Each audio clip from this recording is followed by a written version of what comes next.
আমি মণিশঙ্কর বাবুর কাছে আসবো। অত্যন্ত ইম্পর্টেন্ট কিছু অবজারভেশন এবং দীপাঞ্জন বাবু একেবারে দেশের নিরাপত্তার সর্বোচ্চ স্তরে তার যে অভিজ্ঞতা সেই অভিজ্ঞতা থেকে শেয়ার করে আমাদের যা বললেন। মণিশঙ্কর বাবু, আপনার কি মনে হয় কালকে আপনাদের অনুষ্ঠান থেকে বাড়ি ফেরার পরই মুখ্যমন্ত্রীর ঘটনা দুর্ভাগ্যজনকভাবে, আপনার কি মনে হয় দীপাঞ্জন বাবু যা বলছেন সেটা ইমিডিয়েটলি মেনে নেওয়া উচিত?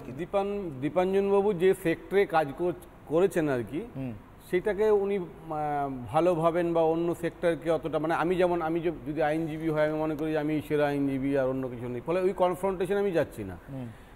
এখন বেনজির ভুট্টো কীভাবে মারা গেছিলেন, বেনজির ভুট্টো বাবা জুলফিকার ভুট্টো কীভাবে মারা গেছিলেন, কে মেরে দিয়েছিল, বেনজির ভুট্টো, এখন এইগুলো নিয়েও আমি যাচ্ছি না। আমি বলছি কালকে আপনারা যেটা শুরুতে বললেন আয়োজকটা ছিল কলকাতা কর্পোরেশন, কলকাতা কর্পোরেশন আয়োজক ছিল। মানে আমরা মোটামুটি 5:30 পর্যন্ত ওনাকে দেখেছি, আমরা ক্লাবের ছিলাম আর কি, ক্লাবেই মূর্তিটা উন্মোচন হয়েছিল। 5:30টার পরে উনি যখন গেলেন, তার মানে রাস্তাতে কিছু হবে এরকম ব্যাপার নয়, ওখান থেকে তার বাড়িটা খুব বেশি একটা দূরে নয়। এবং আমি দেখছিলাম যে উনি বাড়ি গিয়েছে এবং তার পোশাক পরিবর্তন করার পরেই যে ছবিটা দেখছিলাম, তার মানে বাড়িতে তিনি গেছিলেন, তারপরে ঘটনাটা ঘটেছে। এবং আমরা জানতে পারলাম আপনার এখান থেকে স্টুডিওতে যাওয়ার পরে মোটামুটি 8টা নাগাদ। এখন ব্যাপারটা হচ্ছে যে এই যে তদন্তের কথা বলছেন হাইকোর্টের চিফ জাস্টিস দিয়ে বা এনএসজির কথা বলছেন, এখন যার ঘটেছে তিনি যতক্ষণ না বলছেন কি ঘটেছে, বাকিটা পুরো স্পেকুলেশনটা হচ্ছে আমাদের অ্যাজাম্পশনের উপর।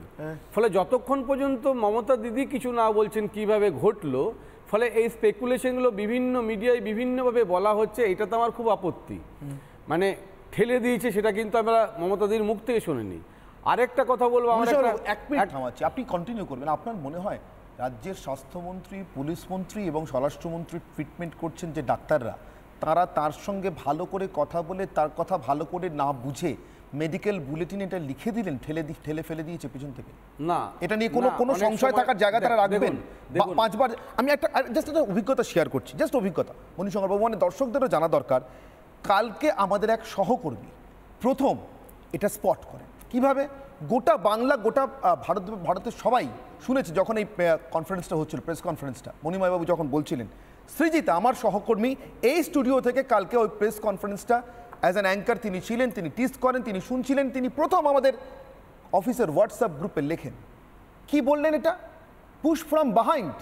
সৃজিতা করানার সঙ্গে সঙ্গে আমাদের অফিসে থাকা অন্তত 5 জন সিনিয়র সাইমালটেনিয়াসলি 5টা মেশিনে বসে একসঙ্গে শুনতে শুরু করেন মণিময়বাবু সত্যি কথাটা বলেছেন কিনা। মণিশঙ্করবাবু, আপনি ভাবুন একবার, যে কথাটা বলা হয়ে যাওয়ার পর রিপাবলিক বাংলার মতো একটা প্রথম সারির সংবাদ মাধ্যমে বাংলার মানুষের কাছে 1 নম্বরে পরিণত একটা সংবাদ চ্যানেলের 5 জন সিনিয়র, তার মধ্যে 2 জন সিনিয়র এডিটর পাশাপাশি বসে 5বার অন্তত শোনেন যে কথাটা সত্যি বলা হয়েছে কিনা। সেটা লেখার আগে ডাক্তাররা অন্তত 5বার শুনে নেননি, আপনার বিশ্বাস হয়? না না, আমি বলছি এটা আপনাকে, মানে আমি বলছি যে আপনি যেটা বলছেন সেটা উড়িয়ে দেওয়ার, মানে একদমই উড়িয়ে দিচ্ছি না, সম্ভাবনা থাকতেই পারে, কিন্তু আপনি যে কথাটা বলছেন যে ওনার কাছ থেকে না শুনে কি উনি কি করে অ্যাজাম্পশন করলো যে ঠেলে ফেলা হয়েছে।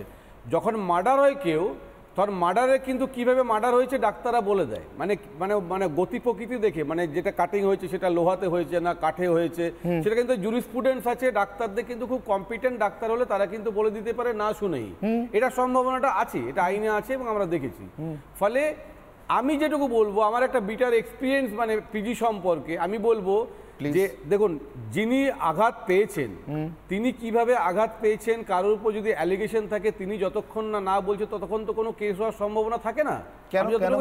আমি বলছি কারণ আমি যদি মনে করি যে আমার যে ইনজুরি হয়েছে তারতে কেউ দোষী নয়, ব্যক্তি মণিশঙ্কর চট্টোপাধ্যায় পশ্চিমবঙ্গের মুখ্যমন্ত্রীর ক্ষেত্রে তো তার প্রযোজ্য না। আমি তাই বলছি, তো আমি বলছি যে আমি নিজে যদি না বলছি যে আমি না মামলা করতে চাই না বা আমি ইনভেস্টিগেশন চাই না, হবে না। কিন্তু যিনি বলছেন ডাক্তার ঠেলে ফেলে দিয়েছেন, যেহেতু আমরা মমতাদের কাছে শুনিনি, আমার তাকে স্পষ্ট করে বলা উচিত কোথায় এটা শুনেছেন, কে এটা ফেলেছে। কারণ আমার এই মণিময়বাবু সম্পর্কে আমার বলছি তো বিটার এক্সপিরিয়েন্স আছে, আমি লোকটাকে খুব বেশি একটা বিশ্বাস করি না।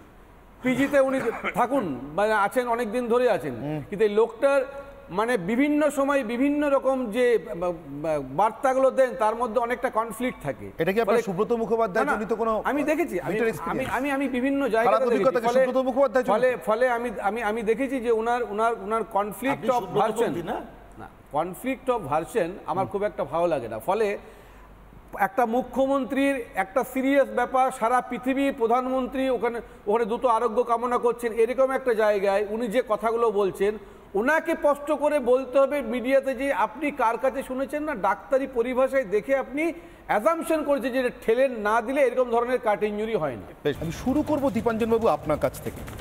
1 2 3 4 করে একদম প্রোটোকল ওয়াইজ এই পুশ ফ্রম বিহাইন্ড এটা যেভাবেই ঘটে থাকুক, মুখ্যমন্ত্রীর অনুভূতিতে এসে থাকুক, ডাক্তারদের অপার্থিব অলৌকিক কোনো দর্শনে এসে থাকুক, এটা একবার লেখা এবং সংবাদ মাধ্যমের সামনে বলা ও পড়া হয়ে যাওয়ার পর গত 24 ঘন্টায় কি কি ঘটে যাওয়া উচিত ছিল পুলিশের তরফ থেকে যেগুলো ঘটেনি, যদি 1 2 করে একটু বলেন দীপাঞ্জনবাবু।